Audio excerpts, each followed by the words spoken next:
Olá, pessoal. Tudo bem? Prazer. Eu sou a Mariana, fui aluna da Estatística e da URGS. Apresentei o meu TCC no final de 2016 e, por um convite da professora Lisiane, vim aqui falar um pouquinho, apresentar novamente o que foi o meu trabalho, de conclusão de curso.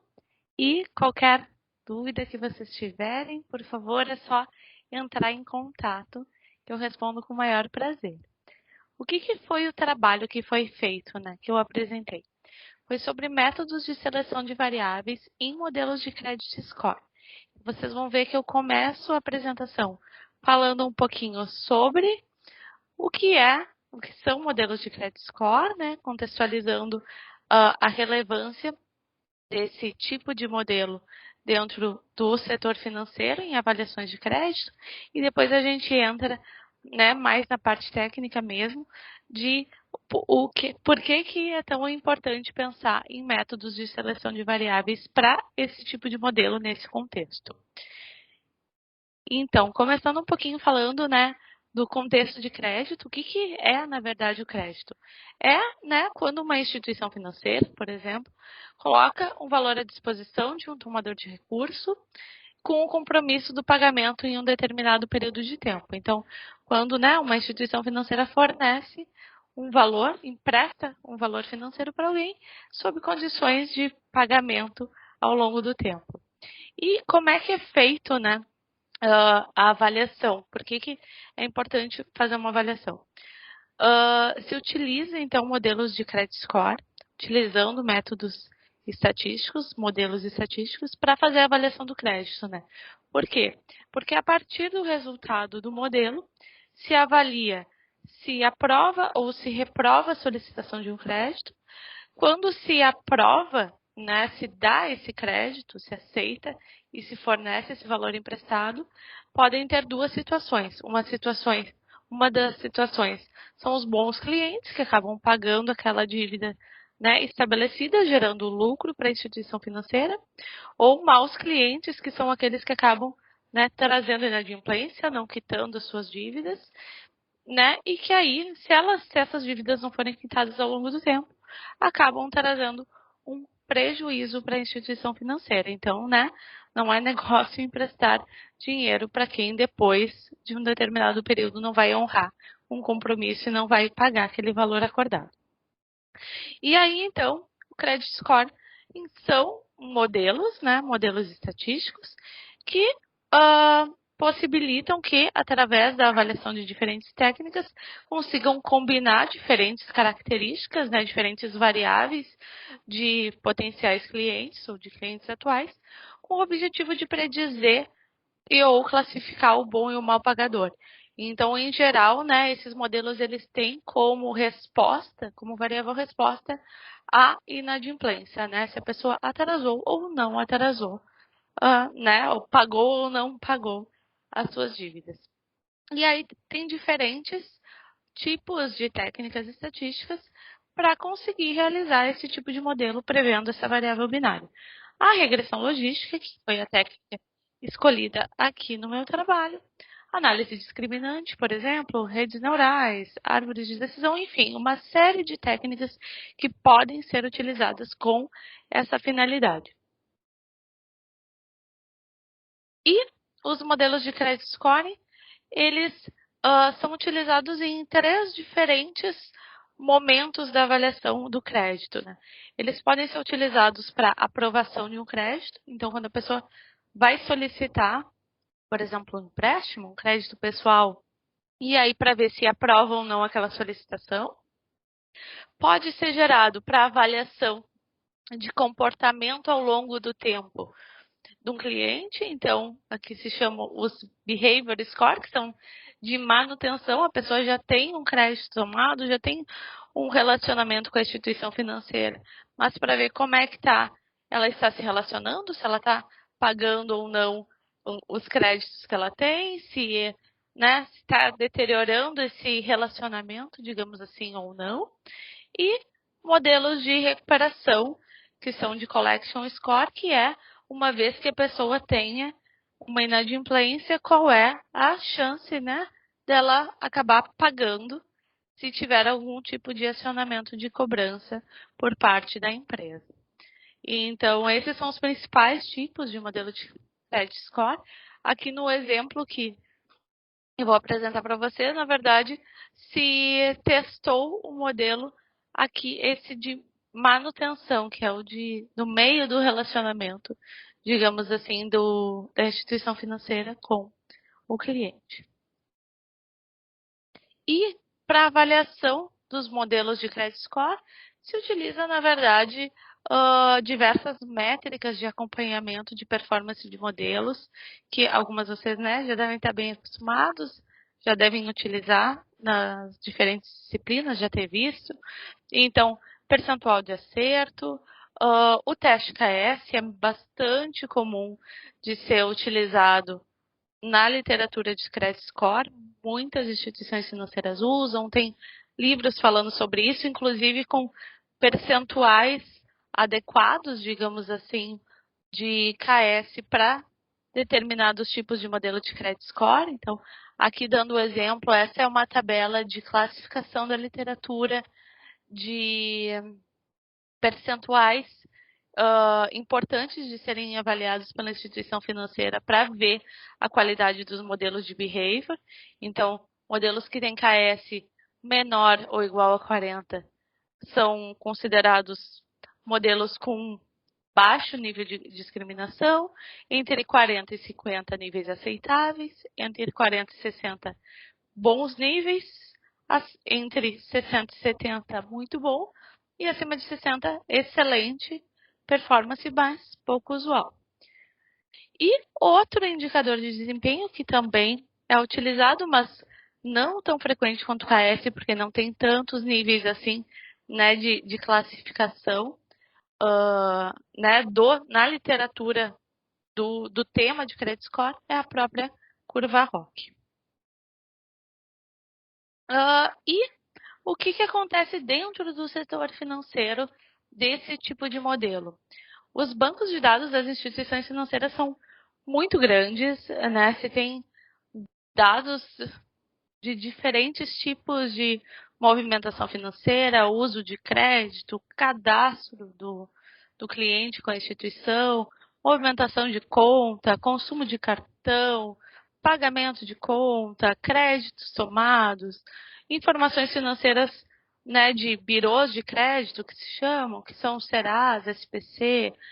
Então, se tem um número muito grande de informações e, geralmente, quando se tem muitas variáveis, às vezes, né, é bastante comum que ultrapasse 1.000, 2.000, 5.000 variáveis. Então, como que se escolhe as variáveis do modelo final, né? Se chega num conjunto adequado que se possa interpretar o modelo, que se possa acompanhar o desempenho dele ao longo do tempo, né? E que não torne o modelo muito oneroso, seja para desenvolver ele ou seja para aplicar. Então, geralmente, se tem critérios muito claros, assim, se quer trabalhar com um número menor de variáveis para ser muito mais fácil de acompanhar o próprio desempenho.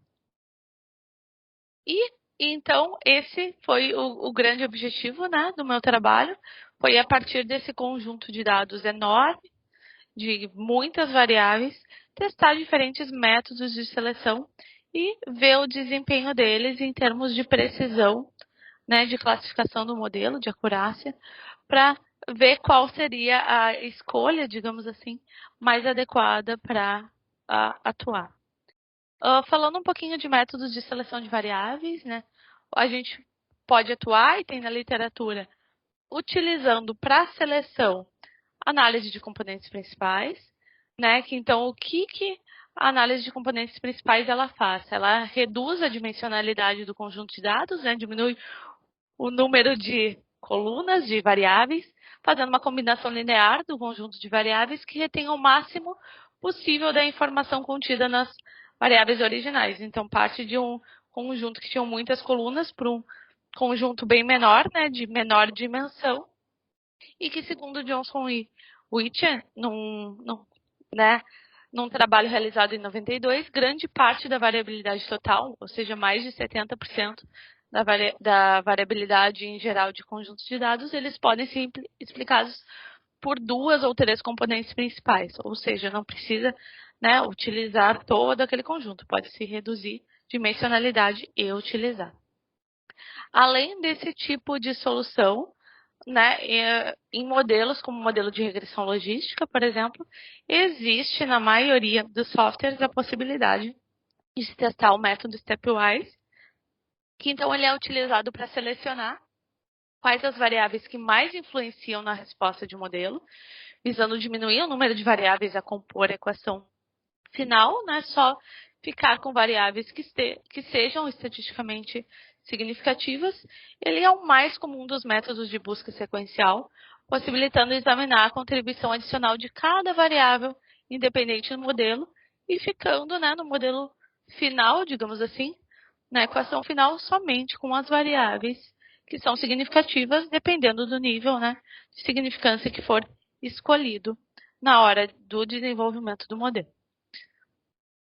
Falando aqui um pouquinho, né, do método stepwise, o que ele faz? Por exemplo, digamos que eu tenha 30 variáveis, né, no conjunto, claro que dentro do contexto de credit score é muito mais, mas usando como exemplo hipotético, que eu tenha 30 variáveis. Então, o que esse método faz? Ele faz 30 regressões logísticas individuais, depois de pegar o resultado de cada uma delas, calcula-se o teste da razão de verossimilhança e seleciona-se a variável mais significativa, de menor p-valor.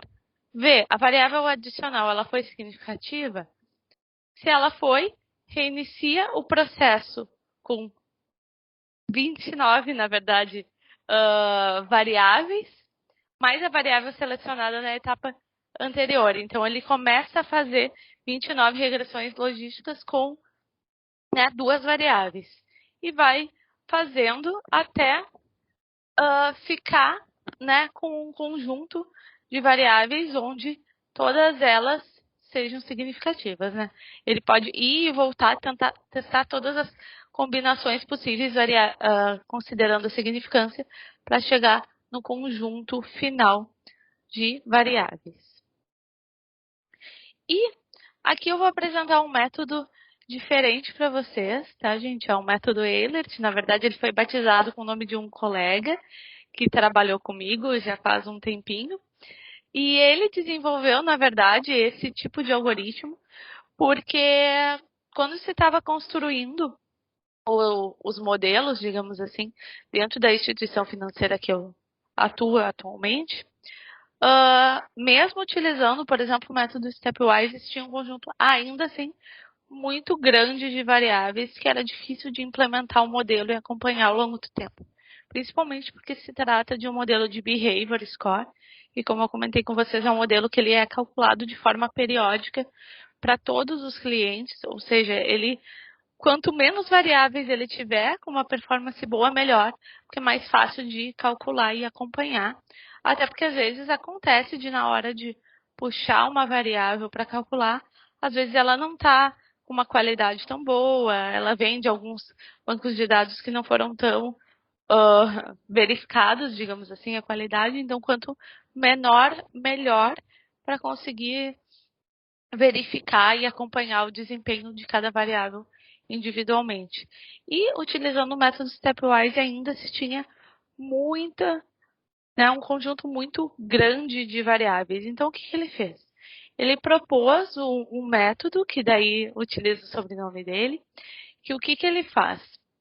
Por exemplo, se eu tiver 30 possíveis, o mesmo conjunto, de 30 possíveis variáveis do modelo. O que ele faz? Ele começa rodando, por exemplo, 30 regressões logísticas individuais, né, uma a uma, utilizando cada uma das 30 variáveis do modelo, roda uma regressão logística individual com cada uma, né, com uma variável. Depois, o que ele faz? Ao invés de ele olhar somente para a significância, ele seleciona um modelo com o maior KS, com a maior performance individual.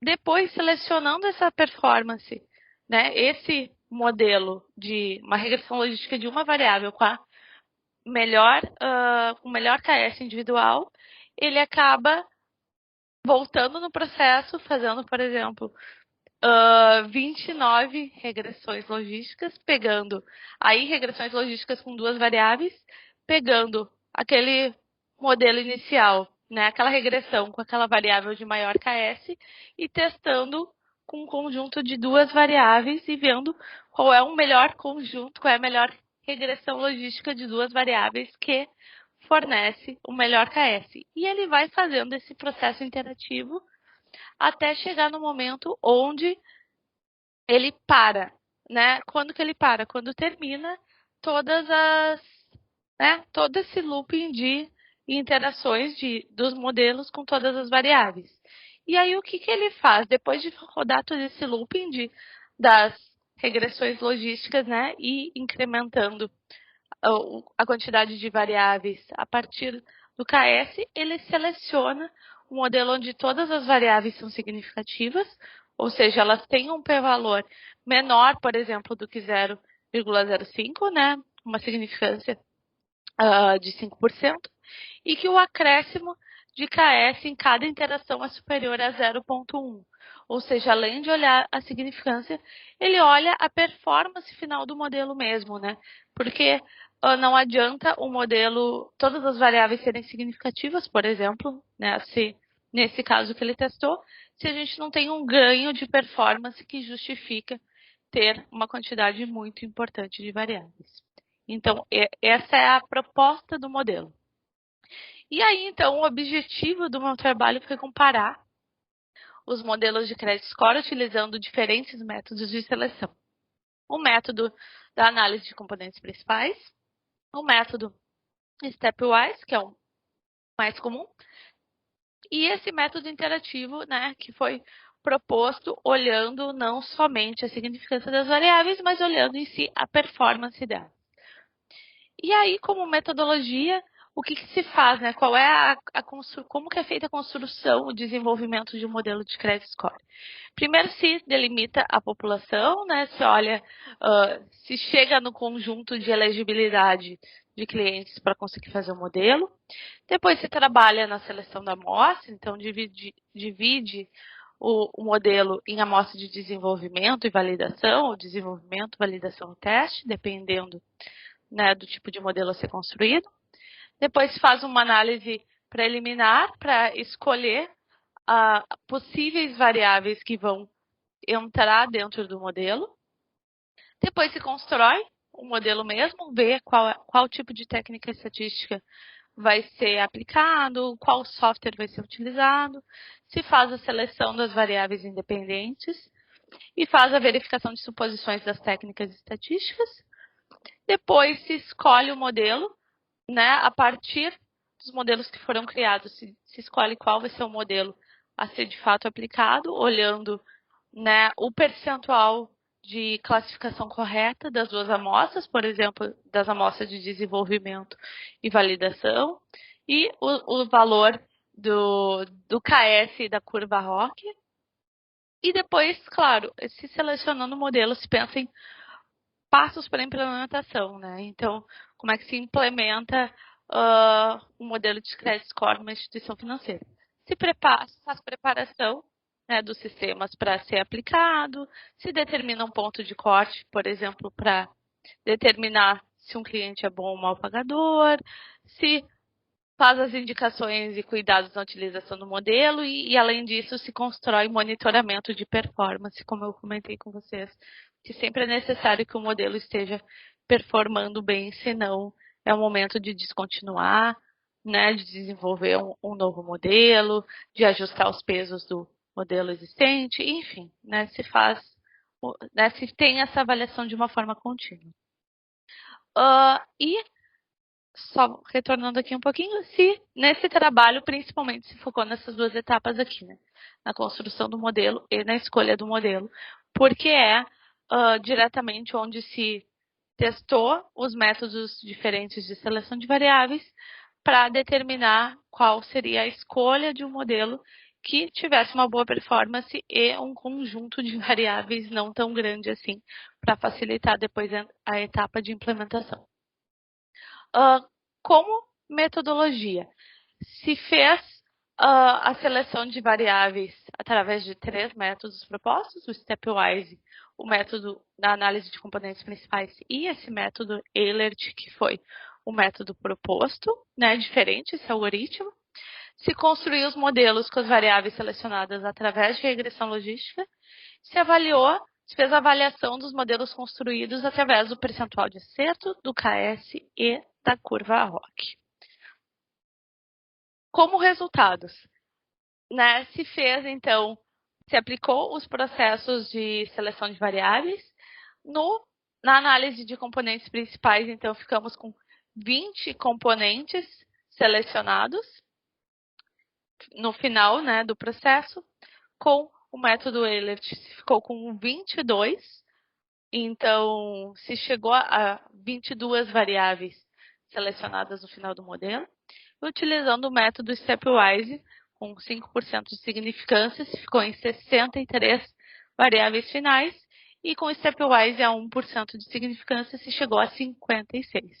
Vocês podem ver que ali o PCA e o Eilert ficaram com um número menor de variáveis, em comparação com o Stepwise, que teve um conjunto bem maior, mesmo utilizando 1% de significância, por exemplo, ainda ficaria um modelo final com um conjunto de 56 variáveis explicativas.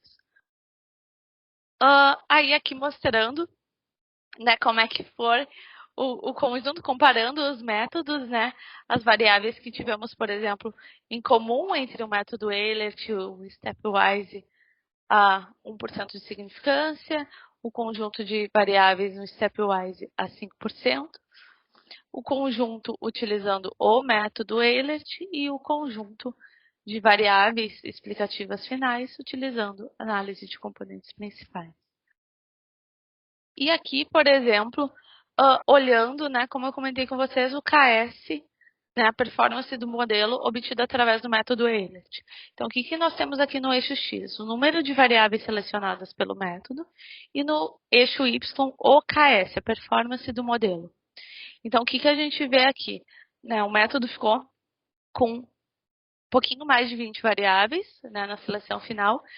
E o que a gente vê? Que no início, quando a gente vai colocando, aumentando o número de variáveis, a performance do modelo ela vai melhorando, mas chega num determinado momento em que, né, o ganho de precisão, o ganho de KS, de acurácia do modelo, ele já é bastante pequeno, porque o restante das variáveis conseguiu explicar muito bem a resposta do modelo, que nesse caso é uma possível inadimplência, conseguiu, e se tem um ganho adicionando, as variáveis são significativas, mas no geral elas não trazem um acréscimo muito grande de precisão que justificasse todo o trabalho operacional de inclusão da variável no momento de implementar numa instituição financeira.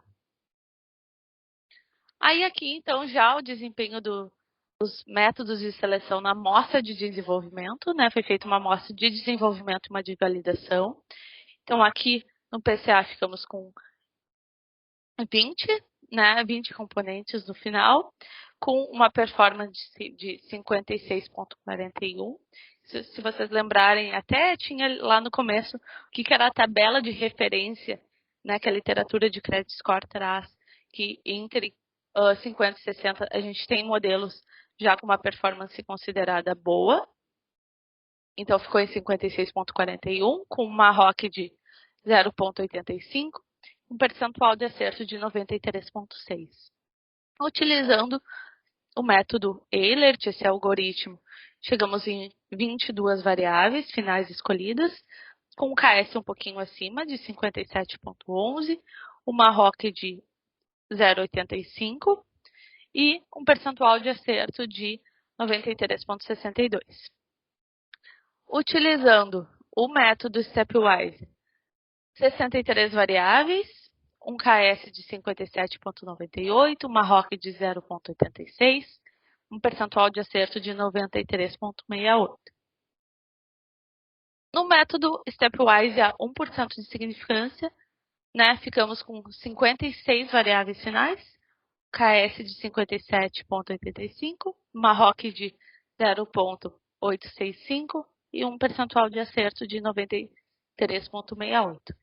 E aqui, se não tivessem feito nenhum tipo de seleção de variáveis, utilizasse todas as que tinham sido previamente escolhidas para se testar o modelo, se tinham 89 variáveis, chegando num KS de 58,04, com uma ROC de 0,866, um percentual de acerto de 93,68.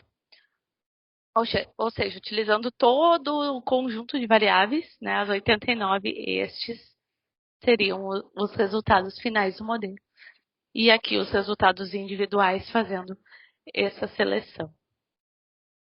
Aqui, na amostra de validação, então, também, né, daí com os mesmos números de variáveis, ficamos, eu não vou passar um por um, mas na análise de componentes principais ficamos com KS de 56, valores semelhantes aos, bem semelhante ao encontrado no Eilert, um pouquinho menor. O método Stepwise, seja a 5% de significância ou 1%, ficaram com 58 de performance. A ROC variou, né, de 0,85 e 0,84, 0,86 se não tivesse sido utilizado nenhum tipo de seleção, se usasse as 89 variáveis explicativas do conjunto de dados. Um percentual de acerto, né, em torno, independente do modelo, em torno de 93,7 aproximadamente. E aqui que a gente viu, né, que na amostra de desenvolvimento a gente teve maiores scores de desempenho, KS, ROC, percentual de acerto com o método Stepwise, utilizando o nível de significância de 5%, com uma diferença máxima de KS de 1,57, percentual de acerto de 0,08, né, comparando o método Stepwise com 5% de significância com análise de componentes principais, uma diferença máxima de ROC de 0,09%, comparando o Stepwise a 0,05 e 0,01 com o método de componentes principais, né, com análise de componentes principais, e com um acréscimo de 43 variáveis na comparação, né, do Stepwise a 0,05 com a análise de componentes principais, que foi a que trouxe o menor conjunto, né, final, digamos assim, de fatores, que ficava a 20, né, a redução de dimensionalidade chegou a 20, comparando, né, com o método Stepwise, que ficou com 63 variáveis finais. E na amostra de validação, os maiores scores de desempenho de KS com o método Stepwise a 5% de significância, de percentual de acerto com o Stepwise a 1%, e a ROC com análise de componentes principais. E aí a diferença máxima de KS foi de 1,82% entre Stepwise a 5% e o método Eilert, só que com uma diferença de 41 variáveis adicionais que teriam que ser colocadas no modelo. Uma diferença máxima de percentual de acerto, né, de 0,07 entre Stepwise com nível de significância de 1% e um nível de 5%, uma diferença máxima de ROC de 0,006 entre análise de componentes principais, comparando com o método Stepwise e o método Eilert. O que se viu, né? Que os scores das medidas de desempenho nas amostras de desenvolvimento e validação foram bem semelhantes, né? Os valores de KS ficaram em torno de 57, o que é considerado um nível bom para o modelo de Credit Score, uma ROC em torno de 0,85 e um percentual de acerto por volta de 93%. E uma característica desse tipo de modelo é que, em geral, a proporção de bons pagadores ela é bem superior à proporção de maus, né, de maus clientes. Ou seja, a amostra ela acaba tendo esse tipo de comportamento. A gente não tem né, um balanceamento entre as classes. E, em geral, a gente tem muito mais bons pagadores do que maus pagadores. Um ponto, né, que se chegou à discussão é que é bastante importante daí para a avaliação do modelo é verificar, de fato, os scores obtidos da curva ROC e do KS, que são os principais indicadores de desempenho desse tipo de modelo para a implementação e monitoramento depois com o modelo em produção. E que os 3 métodos de seleção eles foram eficazes na redução da dimensão final de variáveis, né? Se começou com 89 e os 3 reduziram a dimensionalidade, ou seja, possibilitaram utilizar menos variáveis no desenvolvimento do modelo. Claro que alguns com uma quantidade bem menor de variáveis em comparação a outros, mas todos foram eficientes e que a definição do método adotado ela deve ser considerada através da facilidade de análise, interpretação dos resultados, né, e apresentação dos resultados dos modelos. Ou seja, não existe um certo e um errado, mas dependendo do problema de negócio, da aplicação, da facilidade de conseguir trazer essas variáveis para o banco de dados e ir acompanhando e aplicando o modelo ao longo do tempo, que se vê o que é melhor, se é ter uma performance um pouco melhor, se é, digamos assim, abrir mão de alguma diferença de percentual de precisão do modelo, mas trabalhar com um conjunto menor de variáveis que é um pouco mais tranquilo de monitorar, de acompanhar, de analisar a performance. Tudo isso é uma escolha, mas é importante saber que acaba tendo diferenças importantes no número de variáveis dependendo do método a ser utilizado. Nessa ocasião, né, por conta o teste que foi feito no trabalho, é que por conta da dificuldade de trazer e de monitorar o modelo, se era melhor utilizar um conjunto menor, tanto para a explicação do modelo, para a apresentação de resultados, para se tomar ações frente aos resultados, às variáveis explicativas que impactavam no fato de um cliente ser bom ou mal pagador, e não se importava tanto aquela diferença na precisão. Para alguns outros modelos, mesmo que se incremente muito mais a quantidade de variáveis, aqueles percentuais ali de diferença na precisão são extremamente importantes e daí se considera um conjunto maior.